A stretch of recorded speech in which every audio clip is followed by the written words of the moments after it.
We're back, and it's so great to be here on a Friday. I'm Sharon Caddy with Christine Bentley. And Christine, are you ready for a girls' road trip? Are you? I can't wait to hear all about this. I've been so looking forward to this segment all week. Yep, Kathy Buckworth is here. Who doesn't need a girls' getaway? Who doesn't? I need to get away by myself, with girls, with friends, with exactly. family. I need several, and you're my go-to for everything I need to know. And with wine.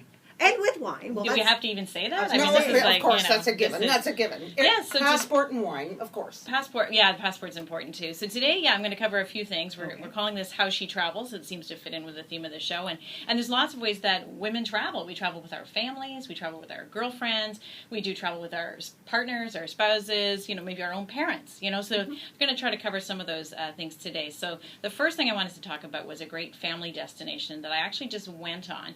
And I had never been before, and it's Myrtle Beach. Oh, I just went a couple of years ago the first time, and I loved it. Loved it. And it is a 15-hour drive from Toronto, so it is, a long day or 2 days to get down there, or it's a quick flight, actually. It's just an hour and a half or so.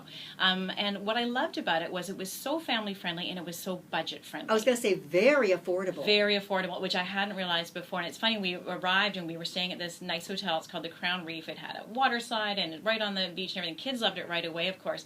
But a couple of days in, my husband and I said, "Where is everybody eating?" Nobody seemed to be, in the restaurants. Mm-hmm. Everyone was going to the local grocery store, the Piggly Wiggly, and buying their food because all of the rooms had kitchenettes. So it was a really easy, because you're on the beach all day. You have breakfast in the room, you take your picnic down to the beach, and you're really just looking for something for dinner. So huge savings that way. The other thing I liked there was not far, 3-4 blocks away, that boardwalk on the beach area, which is fabulous. It's amazing. It's all kinds of shopping and restaurants. Yeah. There's Wonderworks, which is like a science techie type building that I took my kids into. And the beach itself is absolutely gorgeous. Yeah. The ocean temperature was 82 degrees. It was warmer than the pools. I'm starting my car. It was I can't emphasize how lovely it was. And apparently right now is a great time to go. If you have, if you don't have to worry about kids in school, a great time to go right now, September, October. They have a fantastic season down there. And of course, off season. So the prices are even great. Better rate. So if you're looking for a family-friendly, budget-friendly place, I totally recommend Myrtle Beach.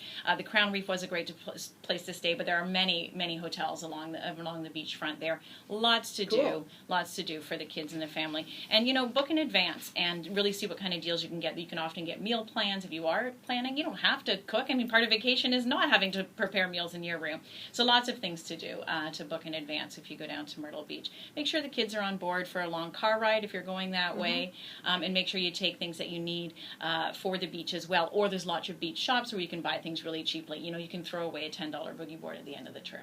Sounds like something, too, that families could decide, a couple of families, brother or sister, with their kids, to go down for Christmas. Great Pack suggestion. a couple of cars, book ahead of time. A little more expensive, probably, high season, although but not as hot, so probably that sort of weighs off in terms of the cost. So great idea, go down and just let them run and play, because it's sometimes not a picnic here. No, exactly. And we just sat for 5 hours a day And I reading. know a number of people that go there just for the golfing. Yes, the golfing. Sorry, I'm glad you mentioned that. The golfing is huge down there. We're not big golfers ourselves, but I was there with some other people who were golfing.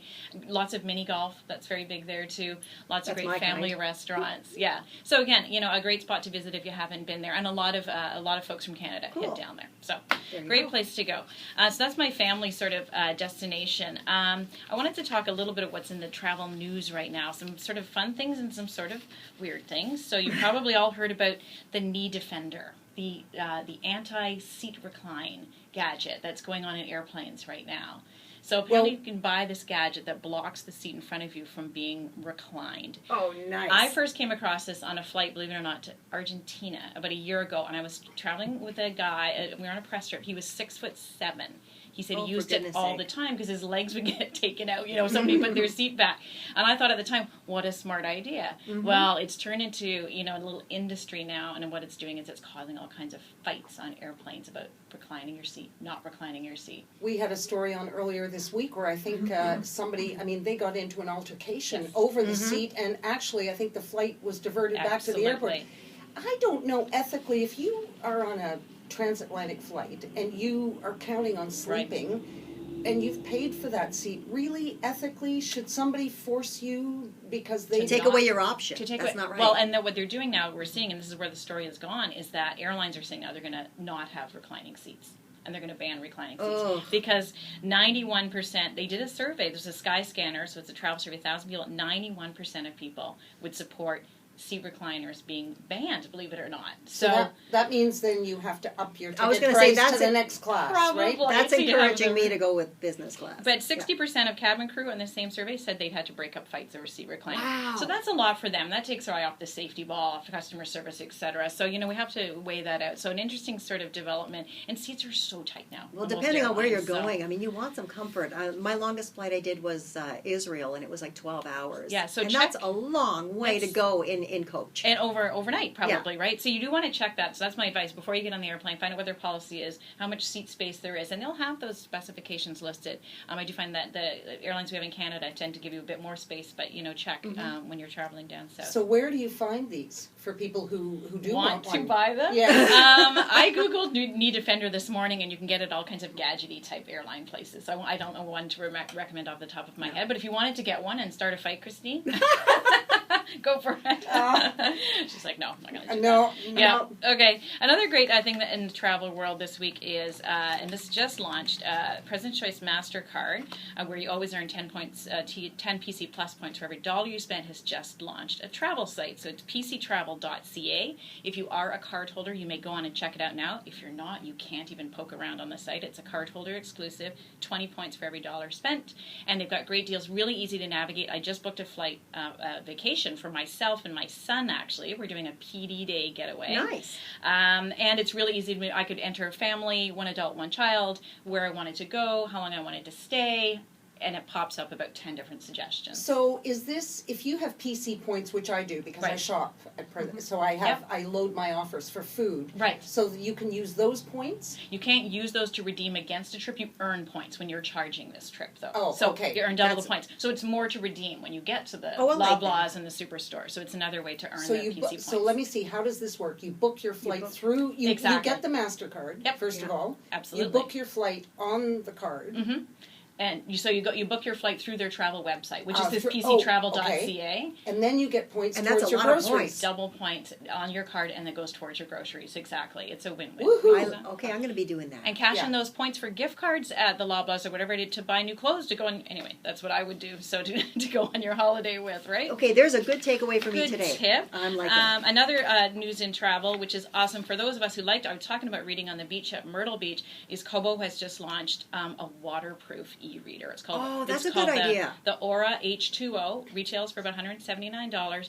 It's waterproof in a meter of water for up to 30 minutes with the cover closed. Well, see, at first you think, why would you? But then even in a pool, if you're on one of those floaty chairs and you're floating around reading, exactly, how easy, if you start to nod off and you drop it. And, so a great option. Or if you're on the beach and someone just splashes you. Or you're on the beach and you have to run grab your kid. And in the bath. A lot of people read in the bath, so it opens it up to that. It's available October the 1st, but you can pre-order it now. So I'm looking good news today. Yeah, looking forward to getting one of those. Waterproof and salt waterproof too?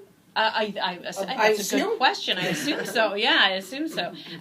So moving on from there, the girls' getaway that we were talking about. Okay, now to business. Okay. Now to business. You've got your waterproof Kobo. You've got your points for everything. So now we're heading out to the girls' getaway. So I recently did one to New York City with 5 other women, and so coming out of that, I came up with a lot of tips in terms of how to plan your getaway and how to make it happen. You know what? I think this might take a bit more time than we have. Okay. So what do you say we take a break?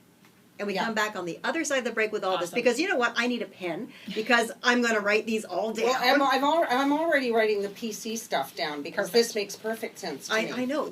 Wow, we are so educated today from you. This is so good. I have airline points on one card. Then I can get grocery points on another card. You can buy like appetizers and stuff, have a party, and I'll come over. See, this is all coming together. So Kathy Buckworth is our guest, and she's going to be sticking around as we head to a break on What She Said with Sharon Caddy and Christine Bentley on Sirius XM 167 Canada Talks.